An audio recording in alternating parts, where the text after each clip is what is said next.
I generally believe that if I didn't fall into this industry, that I don't know where my path would have took me. I don't know if I would have been still getting in trouble or doing whatever. So for me, it was a bit of a savior in one way. Welcome to another episode of the Burnt Chef Journal, hosted by myself, Chris Hall, the founder of the Burnt Chef Project. This week's guest is Tommy Heaney, who joins us to talk about his experiences of travelling the globe and the life lessons he's learned during this period of time, and also the impact that the COVID pandemic has had on him and his staff as well. It was a really great chat speaking to Tommy. He's got some great insights, I feel, and he's got a wealth of experience. But as he says in his own words, it's important that you do take a step back sometimes, and that you are prepared to learn from the ground upwards, and never be afraid to really take that plunge and go back to basics. Again, an amazing guest, a conversation that I thoroughly enjoyed, and I hope that you enjoy this week's episode as well. Lamb Weston are your partner in potatoes. We're a leading global frozen potato manufacturing business with a wealth of experience in offering a portfolio of high-end and quality products on a consistent basis. We supply the pub, casual dining, QSR sectors. We believe in well-being through potatoes, and we are very proud to support the Burnt Chef Project, here to offer our support and help for those that need it, and any solutions that you need for you and your business. Tommy, how's it going? Very good. How's things? Whereabouts in the world are you at the moment? I've just come up to the office in the restaurant to get a bit of peace and quiet. Hopefully nobody interrupts me today, so it's one of them ones, What's going on? I take it you're planning for the eventual return, hey? Yeah, fingers crossed. I mean, it's a bit different down here in Wales. We've, we're hoping to get some news tomorrow on what kind of dates and that we could look at, because I know England are looking to open up around, I think it's outside the 12th of April or something like that, and inside's May, but we've been told that we won't be getting any dates tomorrow, so we're still in limbo. It's a bit of a nightmare, but it is what it is. Oh, mate. Are you operating with takeaway service at the moment? Yeah, so at the moment we're doing box meals. So we do a diner home box meal. We also do Sunday roast dinners. So it's enough to kind of keep us plodding along. We had a couple of staff there which weren't eligible for furlough, so we needed to kind of do something to keep them in jobs and keep me sane, I suppose. Yeah, there's nothing like, especially in our industry, sitting on your hands for too long is, it's detrimental, isn't it, really?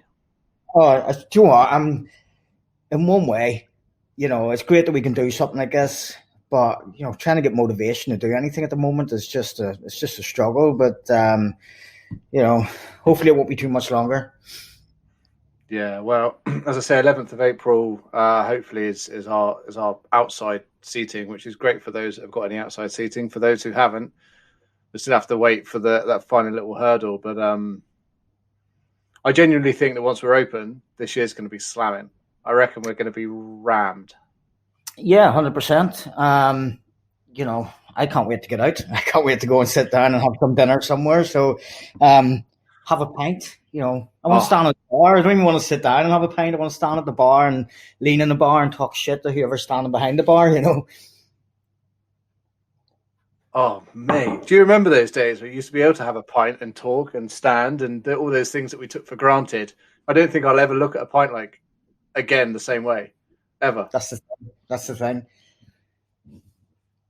Oh, just those environments. You realise that even just your quintessential pub, your village pub, becomes so much of like just a life force for the community, doesn't it? Really, and you knew it at the time, but now you really know it because you miss it. You don't see people, you don't see the even just acquaintances and mates. You just don't see anyone. It's such a mate. I can't get over that's it. And then, I go out for I'll go out for a walk, take a dog out or something like that, and you bump into somebody and there's nothing to talk about. It's like, what have you done? I haven't done anything. I haven't left the house. How's work? Same old. And it's just sitting there, you're just pulling teeth, and you're like, you just want to get out of the conversation and move on, and even if it just gives us all something else to moan about rather than this. I know. Well, my kids this morning, they said to me, "What are we doing this weekend, Dad?" And I was like, "Same thing we do every weekend. We wait until the weekend's over and we go into a week." And they were like, "Oh." I was like, "What do you want me to say? I can sugarcoat it and say we'll try and do something exciting, but we can't drive, so the walks around here are limited. Like, just gonna have to try and invent something and hope the weather holds out." He says. Yeah, I mean, I got my son there. He's 9, and before lockdown, it was he was in the Cardiff City Academy playing football. He was doing other bits and pieces, playing football 6-7 times a week, and then just to go and doing nothing, and you can see it's having an effect on him a little bit, and he's got moobs now and stuff like that, so he needs to get out and do something. So even for his own sanity, he needs to be. You can see it's having an effect on kids as well. Oh yeah. Yeah, I've got 2 daughters, and my youngest was telling me that she's so angry she wants to hit things. She's only 5. I'm thinking, right, great, you got daddy's frustration and anger. That's a good start. Nice. I pity the boy that eventually, or girl that eventually gets with her. But without further ado, I just want to sort of delve into a little bit about your sort of pasts, where you've come from, what got you into hospitality, and touch upon your experiences. Because I mean, looking at your bio, I mean, I was a little bit lost on Great British Menu, Great British Chefs when I was looking at it. Your bio is massive, and the places you worked all around the world, right? Yeah, I've worked in the States. I was there for a few years. Came back. I give London a bit of a try. I worked up in the Lake Districts. Went out to Australia for a bit. I've been in Wales now. This is the longest place I've ever. Well, obviously since school and that. This is the longest place I've kind of stayed still. So yeah, it's been a bit of a travel. I kind of I don't know. I was never interested in school. School didn't appeal to me. I wasn't very good at it, if I'm honest. And apart from sport and art, that's all I was interested in. I played Gaelic football. At county level. I played football regularly until I found alcohol and girls, and then that's kind of what I don't do as well. But I never really seen myself, like, I've never seen myself staying in school after 16. And I suppose, how I ended up in the States is I hanging about with the wrong crowd, growing up in Belfast, and moved to a little village outside of Belfast, Crumlin, and sometimes them places are the worst because it's smaller. You find yourself looking for stuff to do, and you find yourself finding trouble.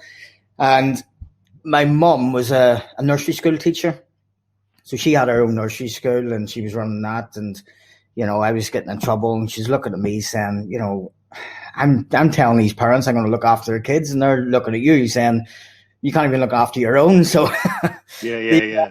And that's how I ended up in America.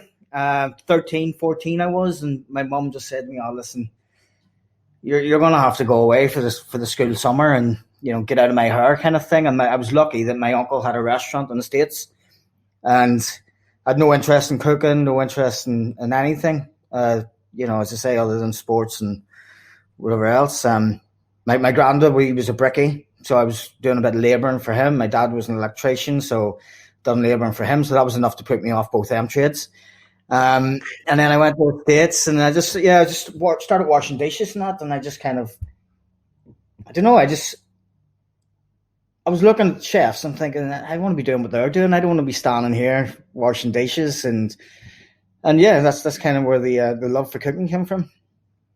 That's mental, and I think it's something that a lot of people resonate with as well. Whether they've ended up following family footsteps or they've joined this career, it's like for me, I fell into this industry and I fell in love with it at the same time. I think once it's got you, once it's bitten you, it's very difficult to get away from it, isn't it?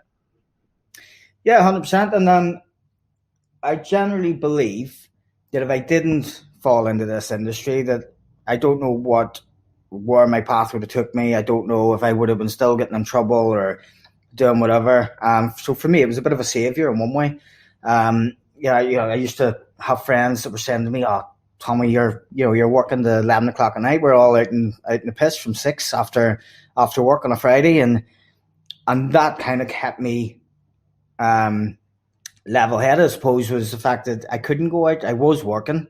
I was never one of them ones to phone in sick and things like that. I'd never done it. I was just working the 60, 70, 80 hour weeks.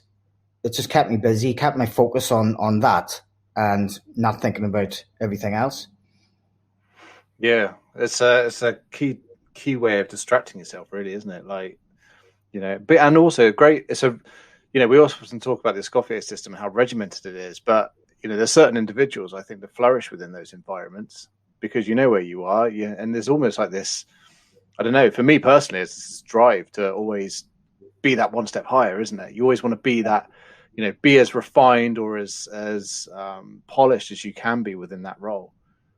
Yeah, I was. I suppose when I say I like sports and I like art and things like that, it was that side of it. I think that was the part of cooking which I enjoyed. It was, when I say sport, I mean to play sport, you have to be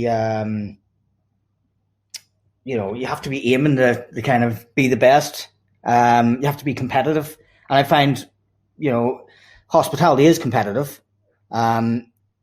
So I was pushing myself at a young age to kind of go, right, this is what I want to be. Unfortunately, I was kind of pushing myself to kind of say, I want to be a head chef. I want to be at the top. I want to be making, I want people answering to me. Whereas I shouldn't have been. I should have been focusing on, to be the best, you have to take your time, work slowly, work with the best, and then earn your stripes that way. What is it that you think drives us to always want that position of power and hierarchy? Well, that was me probably at a younger age, was the power of hierarchy. It was, I couldn't think of anything worse now. I want an easy life now. I don't want people asking me questions and stuff like that. And, I'd love just to come into work and, every now and again, I'll take myself over to a pot wash and wash dishes just to get away from things. But when you're younger, you want that, don't you? I don't know. I think it's the competitive streak in most chefs. And I think it comes from, there's me in particular, as I say, it was coming from when I found something that I was good at and found that I think when people tell you you're good at it as well, it kind of gives you that extra bit of, to kind of go, okay, well, if you think I'm good, I can be better. And as I say, it's just a competitive thing for me.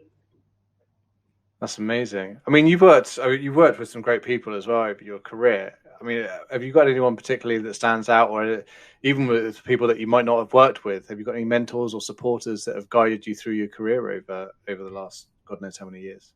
As I say, I started really young. I started at 14, something like that. And my uncle was, who was in the States, we used to go, even at 14, 15, we'd go to work. I'd be in there from 8 in the morning. And I was just flat out all day. And you'd have a break in the afternoon, then we're back in the night flat out. But then after work, we used to get a slab of beer or something and we'd just sit around the table and all we talked about was work, talked about food. And obviously at that age, I was just absorbing it all in and just listening and just, and the fact that this guy for me kind of knew, well, he made it sound like he knew everything, about, and I was just sitting there thinking, you know what, that's what I want to be like. I want to sit there. I want to be able to talk about any style of food and, be creative like that. And yeah, so I suppose without him, I wouldn't have been in the industry for a start. Because I know what I'm like, and especially as a kid, if I'd have walked into a random kitchen and they'd have told me fucking your shit or whatever else, I'd have went, no, it's all right, fuck you, and out I go. But because I was working there, I was working with my uncle, I couldn't go. There was no, there was no that. I couldn't say, right, listen, I'm going to go do something else. So I had to stick at it. But then there was a respect thing where he used to spend time with me, whereas, he said that, I'd spend time with me every day, kind of teaching me something. And that's what I try to do with people who come into our kitchen now. I mean, I don't like the thought of me bringing in a commie chef and saying, right, listen, there you go and peel a sack of spuds for, 15 hours a day, and I'll see you at the end of the week kind of thing. I always like to kind of show them something, because if they're learning something, it keeps them interested in what they're doing. Yeah, massively. But taking people for individuals and actually realizing that they all have their own drives and their own creative styles, and being able to work with that and develop. I mean, it's a key thing for mental health and well-being, is that we need to keep stretching ourselves in terms of our creativeness and learning new skill sets. But too often or not, I think it's you're popped in the kitchen environment. No one speaks to you. You're in a corner, and then you just, as you say, left to peeling carrots or. Well, and that's with our kitchen. We done I done a kitchen refurb in the middle of lockdown there, and the first thing I said, I was like, right, so I want to put speakers up in the kitchen, because I want the guys to come in. I want them to be enjoying themselves. I don't want everybody sitting there in silence and thinking of looking at their watch or whatever. There needs to be an atmosphere that you need to enjoy yourself, and we all do. We sit down, and at a certain time every day we have dinner together, and kind of have that kind of family kind of, and you can talk about anything in there. Don't get me wrong; they'll rip the piss out of you, but you can talk about it anyway. Yeah, you still got the banter. You've got to have the banter of a hospitality environment, whether you're front of house, back of house. It's nothing without the banter. It keeps it going, doesn't it? Well, so some of my best friends are in this industry, that maybe I only got in touch with, years down the line. But and it's a strange industry where, you find it hard to speak to people that aren't chefs, because you've got nothing to talk about, as I was saying earlier. Yeah. Well, as a mate of mine's in the Navy, and he often says the same thing. It's that same sort of mentality, isn't it? Like if you're not in that environment and you're not with those people, often enough they don't understand your language. And there's such bubbles as well, especially kitchen environments. There's such bubbles where things that go on within kitchens. The good stuff is great, and other people perhaps wouldn't relate to it, but the bad stuff is it gets out of control, and again, people just they couldn't be able to fathom it, really, would they? This is it. And I think as well, the industry has changed over the years as well, where, back when I was, I like to think I'm not that old, I'm 38.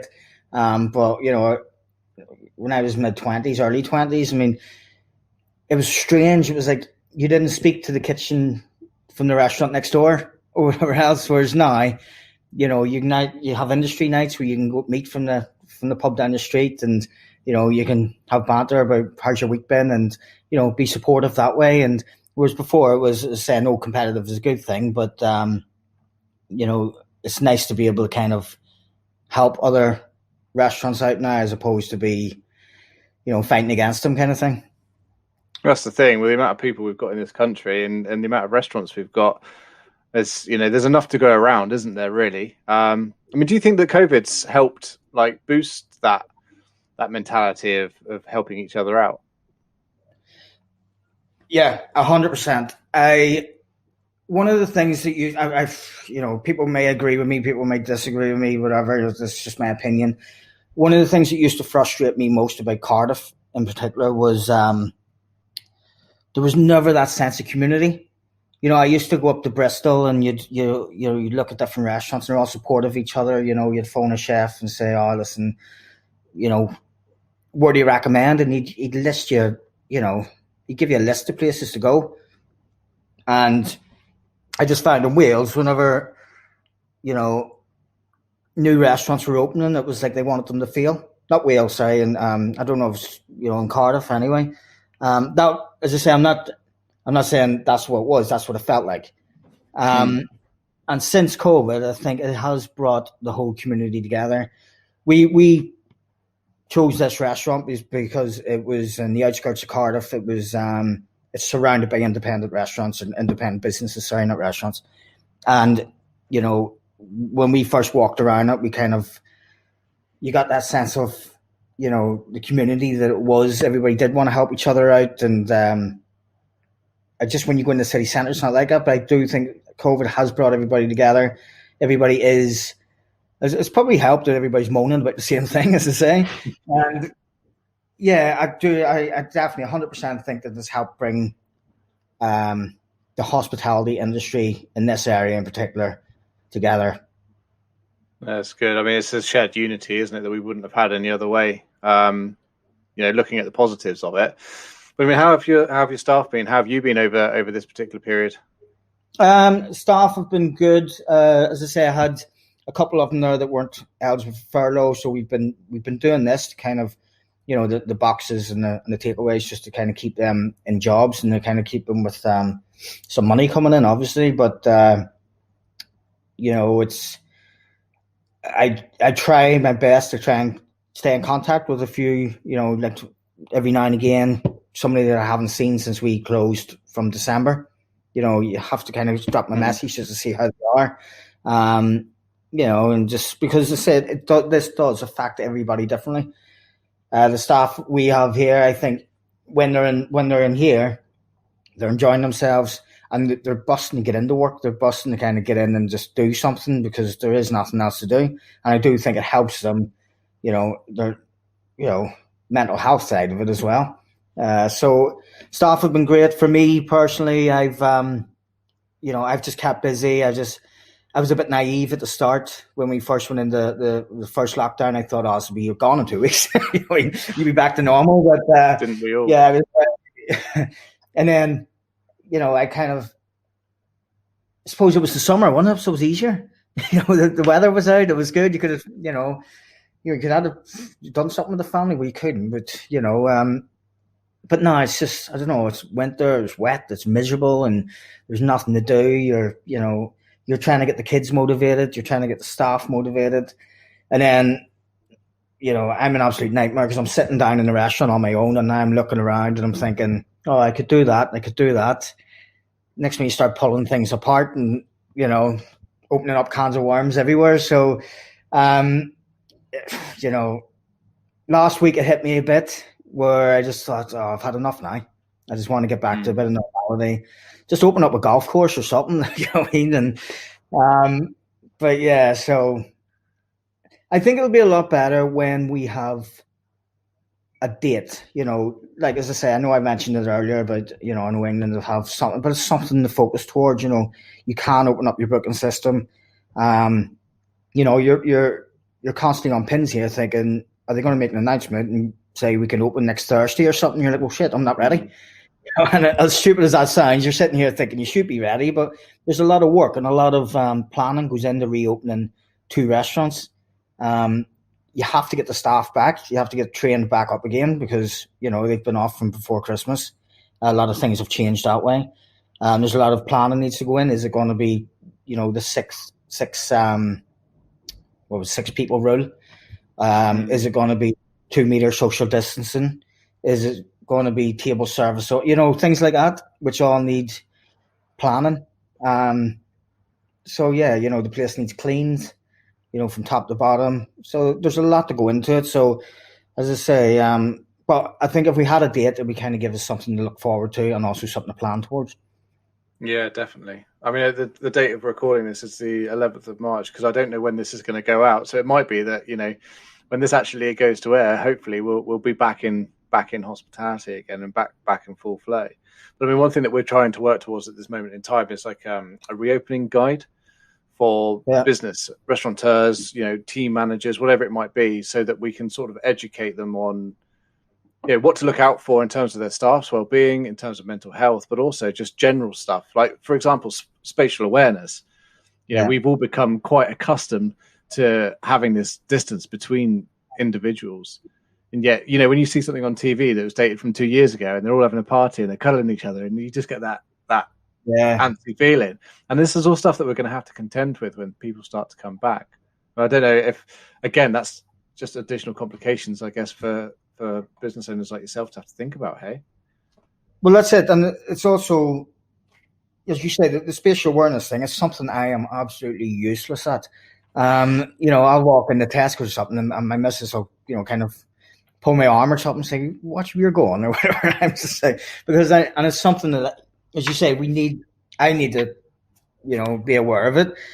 Staff need to be aware of it, not just for customers, but also for other members of the team and things like that. So as you say, yeah, there's a lot of things that this has affected people in different ways, you know. Yeah, definitely. And everyone has their different tolerance levels to these sort of things as well, don't they? So for those who are familiar with you and your work, have you got anything in particularly for, or is there something about you that those who are familiar with you wouldn't know? About me, I don't know.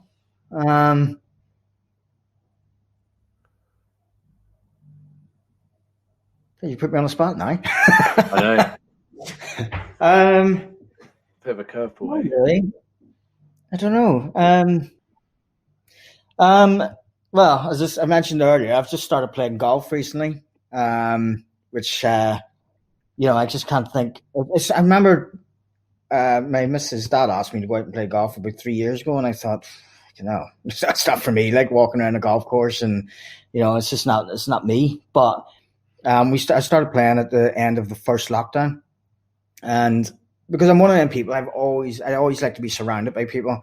I love socializing. That's what I miss most with lockdown. It's it's just talking to people and stuff like that. But yeah, so I suppose most people that know me and thought I would stand around on a golf course on my Todd isn't really something that they would associate with me with.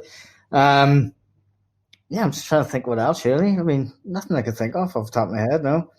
What is it about the golf that keeps you interested? Because for me, I find it the most frustrating, and like it drags up so much anger in me. Golf, I just don't get it. So, what is it for you that works?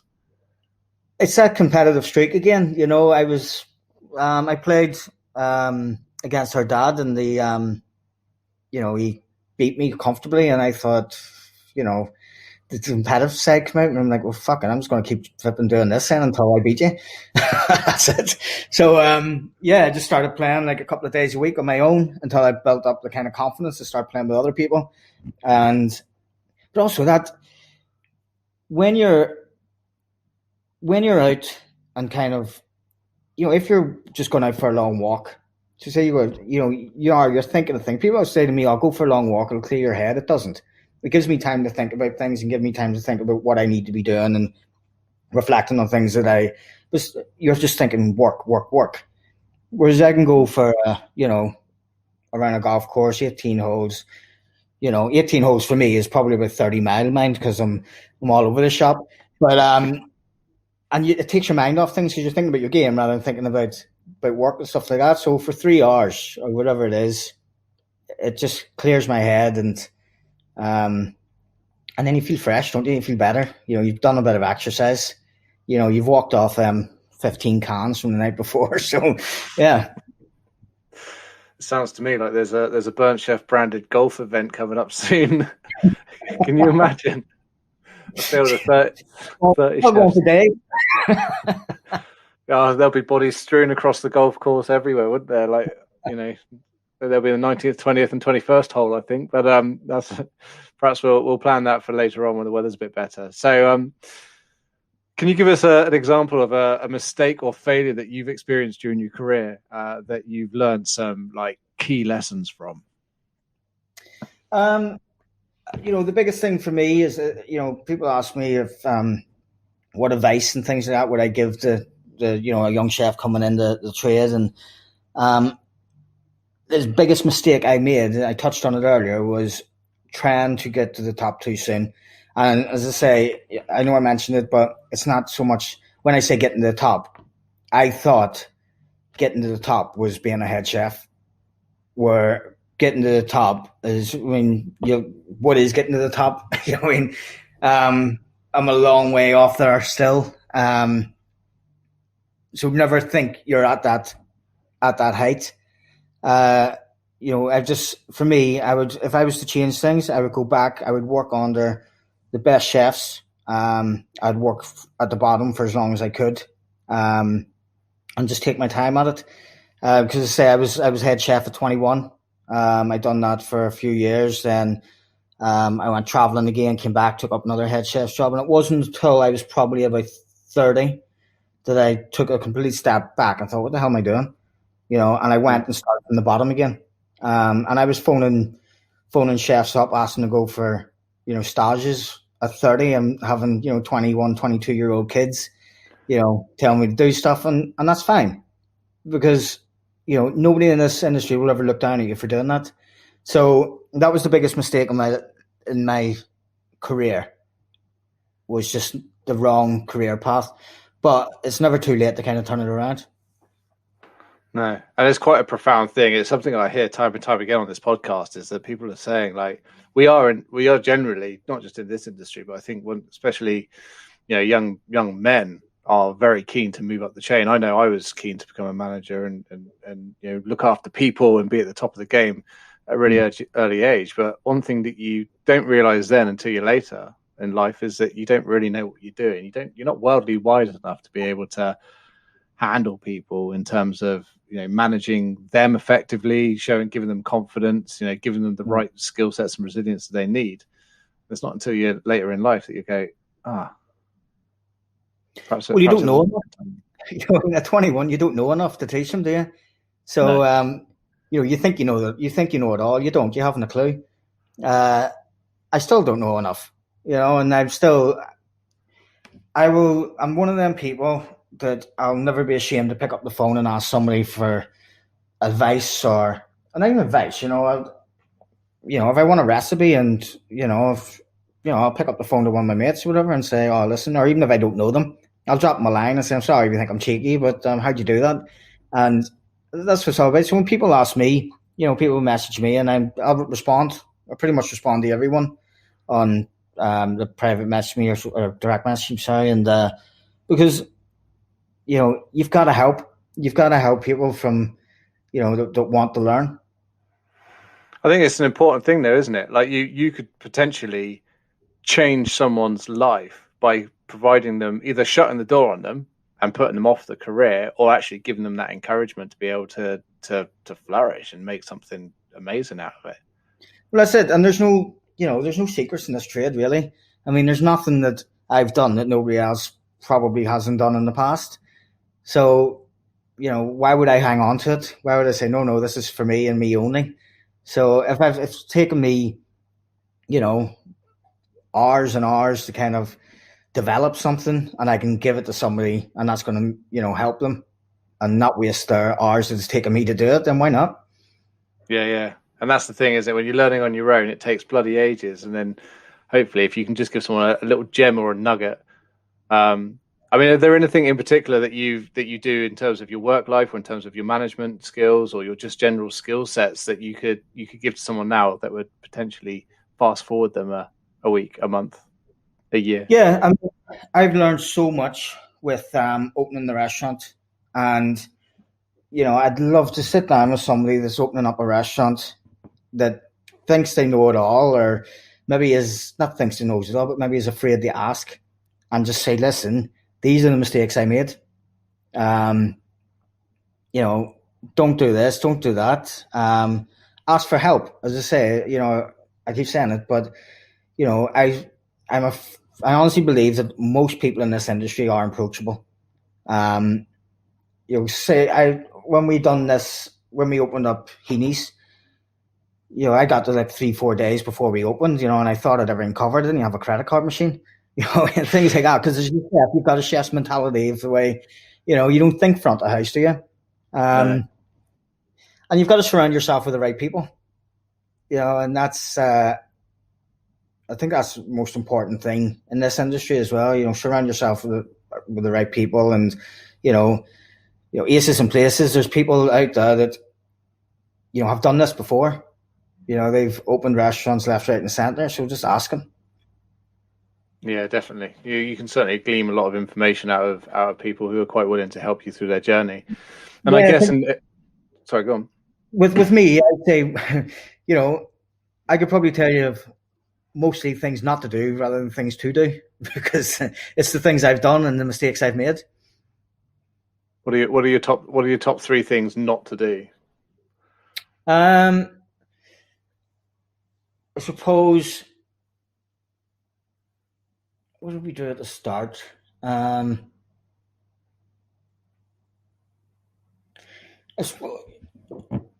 This one here, you can. When we opened here, I had this plan where I wanted to, I looked around Cardiff, looked at what people were doing, and this is before we opened, sorry, and we thought, right, well, we're going to do that because that's what seems to be popular and that's what seems to be, working. But if you're the owner or you're the chef, do what you want to do because you're going to get a lot more satisfaction out of it and you're going to put a lot more love into it and you can stand by it and stick at it, try it, if at first you don't succeed, just keep going. And that's what we done here. We introduced small plates in Cardiff whenever, they've been doing it in London for years. They've been doing it all over the world for years. But people said to me, Cardiff isn't ready for it. And they were right, and it took us time. But we changed and we decided we were going to do a 3-course menu. That lasted a couple of weeks and we went back. We thought, well, no, we don't enjoy it. So, yeah, just stick to what you do. Stick to what you believe in. But most importantly, do what you enjoy doing. Yeah. Oh, well said. I mean, one of the questions I'd like to ask all of my guests is if you could give some advice to a 16-year-old self, what would it be? But I feel like we've covered a lot of that already. Like, I don't know if is there anything else you wanted to sort of add on to that question at all? Yeah, stop drinking and get to work. So, yeah, as I say, I think we've pretty much, I made a lot of mistakes, as I say. I probably pissed off a lot of people over the years with, I wouldn't say arrogance or anything like that, but I wouldn't say I've always tried to treat people properly. But there's maybe certain employers out there over the years that I probably could have done more for. So yeah, I mean, yeah, I just think, probably just the way I started my career path is probably the biggest thing for me. So in terms of while traveling, do you think that that's something that like a lot of people out there who are looking at gaining experience should also do as well, like travel different countries and work in different countries? I think so. Traveling isn't for everyone. I know people that are just comfortable at home and things like that. But for me, I just loved it. I love meeting new people. As I say, I love seeing new cultures and, I love different food, So when I worked in America, we worked in, we worked right on the Chesapeake Shore. So it was a lot of, fresh crab, lobster, things like that. Used to go fishing a lot. Then when I went to Australia, it was more Asian influenced in a lot of the food, which I fell in love with. Absolutely love that style of food. Then obviously went to London. I suppose I had spent more time in London. But again, I done it completely wrong. When I went to Australia, I was working in, Michelin star restaurant, but I was also out in the piss and enjoying myself at the same time, which is good. But I came back then, I was in London and I didn't have a penny. So I just couldn't stay there. It just couldn't happen. I wish I'd spent a bit more time up there. But yeah, I definitely think, like I remember going to, myself, my uncle and my dad, we had motorbikes and we traveled around across to France, through France to Spain. And the idea was we were going to spend, 2 weeks traveling through France, 3 weeks in Spain, and then travel back. And we went to we're out and enjoying ourselves and stuff like that. And we went to Asturias and booked into Casa Marcial, which is a 2 Michelin star restaurant, Nacho Manzano. And we booked in there and I went in to speak to the chef and came back out and my dad was saying, we're going to do this tomorrow, we're going to do that. I said, I can't, I'm working. I said, what do you mean? I said, I'll just ask him, can I pop in for a few days and do some work? So, you're never going to experience that really, are you? You're not going to, so why not take these opportunities when you're out traveling?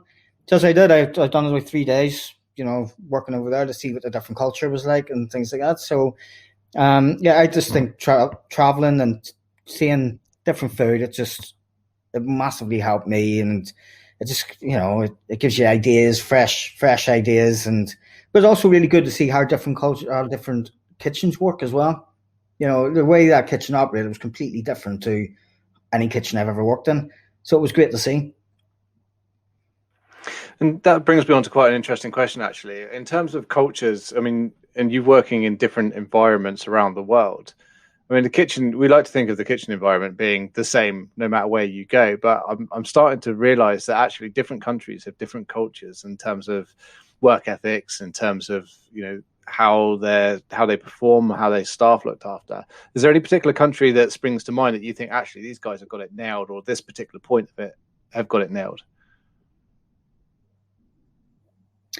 Not necessarily. I just think everywhere works differently, and everywhere. You know, I love the fact that, you know, in Spain, it is very, very laid back. Well, the restaurant I worked in, started in, but you know, it was, and you could see it was enjoyable. And I suppose that's where I took this.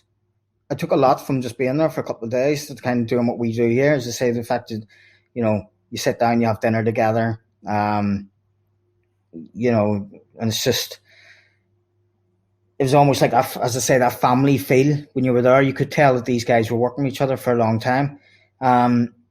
The one thing that threw me when I was there was, it was just like, I'm used to being on the pass. You've got everything in front of you and controlling everything. Whereas there it was, you know, you didn't see tickets. You know, the checks were on, you know, a wall, you know, on the other side of the room, and the manager or the waitress would come in and call the table away and call the dish away, and you'd plate it up and send it. You know, it was a bit so completely different, but it was so relaxed, and it just worked so well. It's not something I think I could ever do, because I think I'm too controlling. I'd love to be able to do it, but yeah, it worked for them. So yeah, and you know, Australia game is completely different. You know, where I worked in Australia, it was like a really long line, you know, and you all had your own section. And It was just a really strange how it all kind of came together.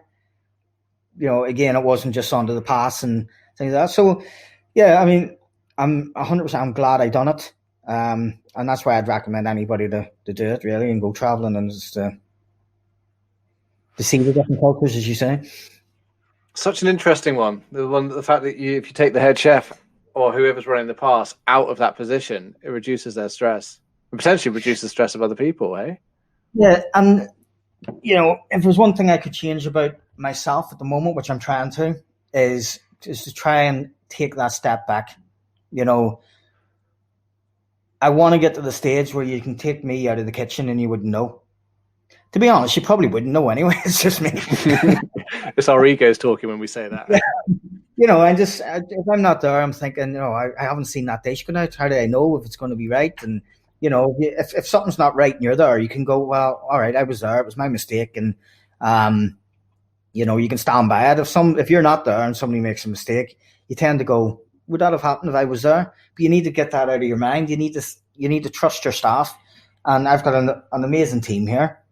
And there's no reason why, you know, because in the first 2 years we opened, we say first 2 years, we've been closed 9 months. So, you know, I turned down a lot. I turned down a lot of guest chef nights. I turned down a lot of, you know, demos, and, you know, I was supposed to be in Greece last year cooking, you know, things like that. And you've got to do them things, you know, to promote your restaurant and to also give the guys in the kitchen the confidence. You're confident you can leave them to it.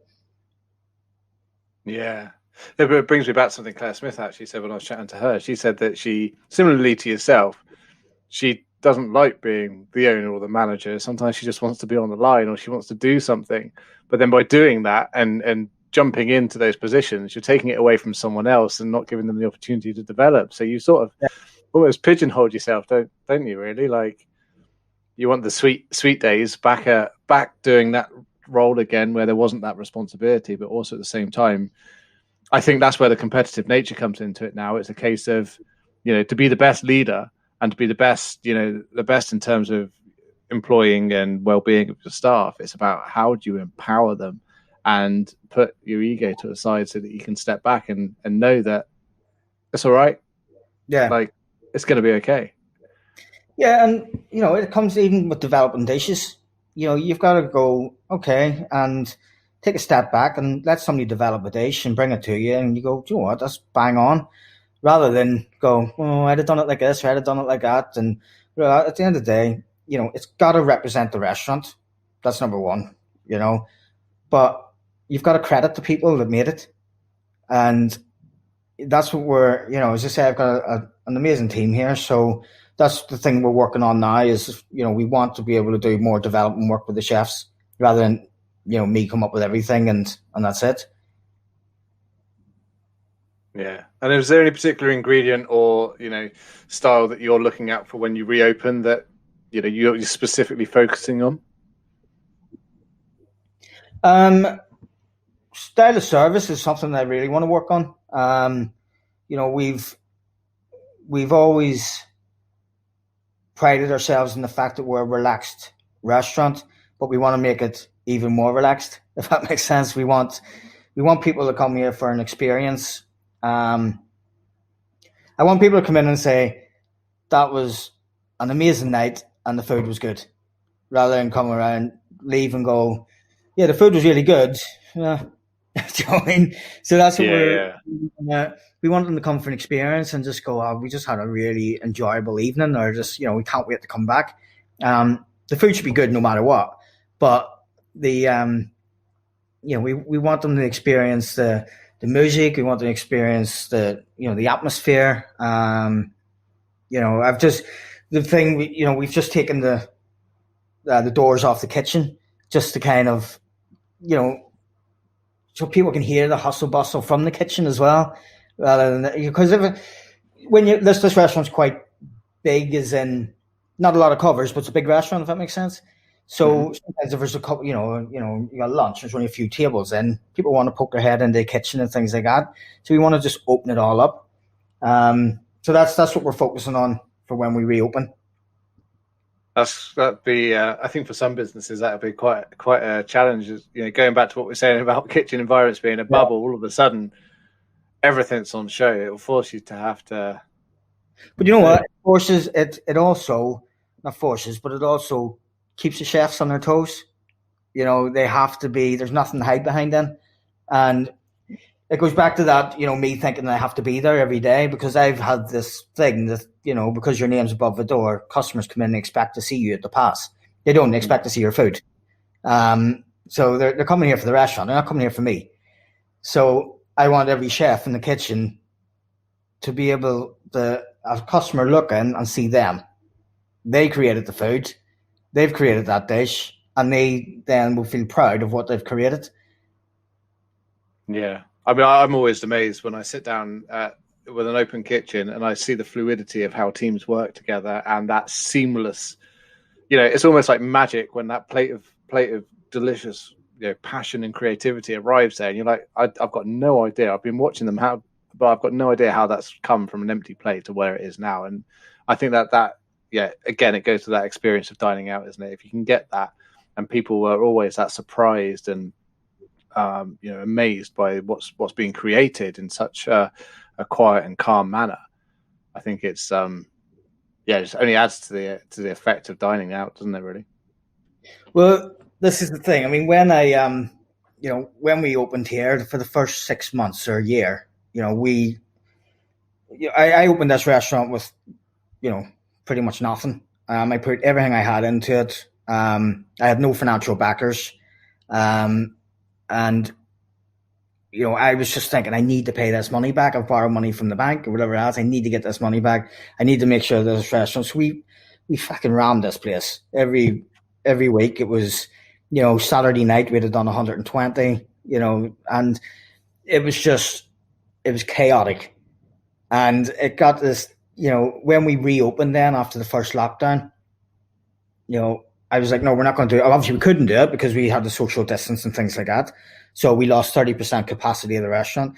And it was that, that's probably the biggest benefit we took from the first lockdown, was it gave us time to kind of look and go, do you know what? Yes, what we were doing was really successful, but were people getting the best service they could get? Were they getting the best food they can get? So yes, we've lost 30% capacity of the restaurant, but now we can focus on the customers more. and we just reduced it right down to doing about 80 on a Saturday or something like that. But then it got to the stage where it was just working like clockwork. And I remember looking around one day and going, this doesn't feel right. There's no like getting your ass kicked on a Saturday night, and you finish work and you go, boys, you want a pint? That was nuts. Yeah. Now it's nice and relaxed. It feels wrong to me, but I know that everybody's enjoying themselves and stuff like that. So, I mean, hopefully when we get the doors open, it doesn't look as chaotic as it felt to me. But I mean, it's for me, it was really good to actually just turn around and go, right, we can reduce the covers, and the chefs are happier. Everybody's happier, and you can see it through everything we do now. Isn't it funny? We, like, in this industry, we have always been taught it has to be more. You need to cram more people in. You need to do more. You need to serve fast. But actually, what COVID's taught us is that we can run profitable businesses and have happy workforce by doing less. And it's such an oxymoron because it goes against everything that we've ever known. And I mean, when we opened after the first lockdown, we basically scrapped the small plates thing because we didn't know how long it was going to last, and we just done taste the menu only. Now that's not what we're going to do when we reopen this time. We will do taste the menu only on weekends, and then we'll do small plates and offer a taste the menu. But we were doing things like a shared taste the menu and things like that, and because I didn't know if people were willing to pay the money. And at the end of the day, it's not about the money, is it? It's about value. And as long as the value is good enough, then they'll pay the money. It's all about perception. And exactly. It's not your perception, is it? It's their perception. As you say, if they feel that it's good value, then irrespective of what it costs, they'll come back for more. I mean, that's such a poignant point, because we often get stuck in our own little... We see the world for a certain frame, don't we? We get stuck in that view, like, people won't pay an extra £4 or £3 for this particular main or whatever it might be, because I believe that. But sometimes we've got to try it for people to know, especially after Brexit. The cost of all ingredients is going to go. It's got to go up because importing is going up, and the public are going to have to swallow that to a certain percent. Yeah. We had it. Like, I was trying to keep everything on to a certain price point, and then I thought, well, you know what? We want to be working with the best ingredients, and to work with the best ingredients, you got to charge the money. I think we get a lot of people coming in here and they think, oh, it's really reasonable, and you get the odd one that thinks, well, it's a bit expensive. So, but as you say, everything is going to go up. But I think people know that. I think customers know that. So I think everybody's kind of ready for it anyway. Yeah, I mean, I think it's something we're all going to have to accept, and rather than trying to squeeze people for more margin and get a better GP out of something that doesn't exist, I think we just have to, trust that the general public, and now knowing that they're going to pay more, and actually perhaps this is an opportunity to get a fairer deal on. Not just for the restaurants and for the staff, but also for the producers as well. If we can start using native producers for stuff, and I'm not saying that everything that's produced in England or Ireland is the best, but I think that ultimately, if we can start making sure that those, like English asparagus, I mean, it absolutely kills me to know that by the time we get relaunched, we're probably going to miss the English asparagus season. And so, what? My veg supplier messaged me last night saying, I've just got a case of Wye Valley asparagus in. And I said, yeah, I'll have it. my chef said to me there, he said, what's this for? I went, I don't know. He just told me I had it, and I said, I'll have it. We're not even open. So I must have said, snap tea or something, I don't know. But I mean, it's the same. Luckily, we were open in August for game season, like when grouse came out and stuff like that. Because can you imagine, all of a sudden, game season comes and all of these things that are coming through, like your venison and your grouse and your wood pigeon, but we're not able to use any of it. Yeah, I don't know. I think we do need to support. We definitely need to support our local producers more and more. People like Wye Valley and The thing is, we're going to have to now as well, especially with because a lot of like fishmongers and fishermen, sorry, they're going to lose out massively to the fact they're not going to be able to export, certain products now. So we've got to support them. We've got to make sure that these guys are still, got to keep the supply chain going. Yeah, it's vitally important, really. More so now than ever. But no, that's class. Thank you ever so much, Tommy, for your time. Is there anything you wanted to add before we sort of close this to a fine halt? No, nothing really. I think you're all probably bored listening to me now. So no, not at all. Not at all. Do you know what? One thing that surprises me is I regularly get messages of people saying how much they enjoy each and every podcast. And to myself, who's hosting them, it's a case of I feel that there's this repetition, of me asking the same sort of questions. But everyone has their own unique views and their own unique backstory and, their own unique experiences. And I think that people can relate to different guests and different conversations. So, yeah, I'm continually amazed. I mean, we're at this point where we've only been going for just over a month, and we're getting 10,000 downloads in such a short period of time. So it reaffirms that what we're doing on these conversations and what we're talking about, people are interested in. So I'm sure yours will be just as highly anticipated as everyone else before and after, sir. Thank you very much. No problem. And if people wanted to connect with you online, where can they find you? Just on Instagram, Twitter, things like that. So social media, really, or just my email's on there. If there's anything, as I say, any advice or anything like that I can help them with, or sorry, any not to do's they want to know. Mate, that's amazing. Thank you ever so much. And I'm due to come to Cardiff once we eventually relaunch. So I'll pop my head through the door and say hi, or not in the case of your kitchen. Yeah, just look on the local golf course. I'll be there. Mate, I'll give it a go. This time in 2 weeks, I'll have tried to sneak onto a golf course and have at least one hole, and then I'll see how it goes. All right. Perfect. Okay. Have a good one. Cheers, mate. Thank you very much. I'll speak to you soon. Good luck. See you later. I really hope you enjoyed this week's episode of the Burnt Chef Journal. If you wanted to learn more about the Burnt Chef Project, head over to our website, www.theburnchefproject.com, where you'll find a whole host of resources and information relating to well-being and mental health within hospitality. Whilst you're there, why not visit our shop and support us by purchasing some branded merchandise, which we then use the profits to fund our ongoing work in destigmatizing mental health within the hospitality industry. Thanks again for joining us, and we'll see you again next week.